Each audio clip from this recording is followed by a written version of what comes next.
Hey Nintendo fans, I'm TheJWittz, and welcome to Nintendo Fact of the Day, where we talk about all kinds of crazy Nintendo trivia. Today, we'll be talking about Super Mario, Nintendo's mascot, their main driver of sales, and by far the most appearing character in Nintendo games. And that's just not his own games either, because today, we're going to be talking about the amount of times Mario appears in Legend of Zelda. He might be Nintendo's mascot and the best-selling video game icon of all time, but Mario still extends his influence in many places you wouldn't expect. Most notably, the Legend of Zelda franchise. In fact, you can find a Super Mario cameo in almost every main series Zelda game. Let's check out the list. Starting with the original Legend of Zelda, you actually need to go back to the Japanese game manual, where the manhandler creature is described as a large piranha plant. Don't buy the resemblance here? Well, just look what they did with them in Oracle of Seasons.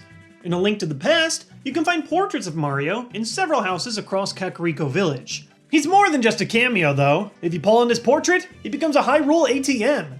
You can also find Chain Chomps appearing as an enemy. And have you heard this tune before? Yeah, it's the Fairy Fountain theme, a Zelda classic. Or is it? Just listen to this theme from the ocean world in Mario 3.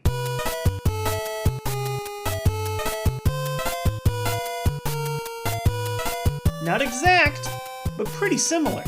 Link's Awakening is where things get insane.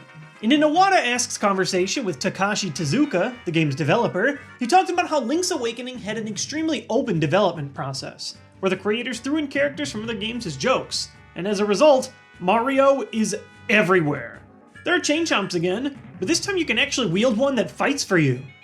Terran represents Mario quite a bit, and even eats mushrooms and turns into a raccoon. The Cuckoo Keeper also resembles Luigi. The goat Christine writes love letters to Mr. Right, but when she includes a photo of herself in her letters, it's none other than Princess Peach. This game came out in 1993, and internet dating didn't really exist yet.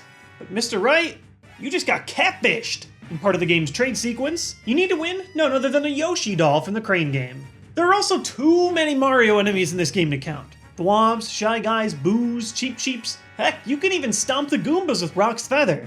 And last but not least, the main villain of Super Mario 2 arrives. It's Wart. Except this time, he's helpful by teaching you the frog's Song of Soul. Moving to Ocarina of Time, we get more Mario and Luigi lookalikes, this time in Talon and Ingo. And even though Ingo's the villain in these games, just look at that medallion on Talon and his daughter Malon. It's none other than Bowser! Also, in the Hyrule Castle courtyard, if you look closely enough in the open windows, you can find paintings of various Mario characters.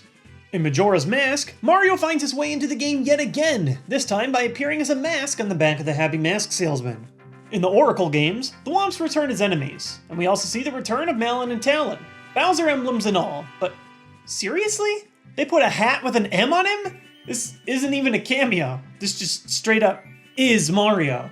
In the Four Swords minigame, Bob-ombs make an appearance, and in Four Swords Adventures we see Thwomps and yet again Chain Chomps. In the Wind Waker and Phantom Hourglass games, take a look at the Pirate Mako.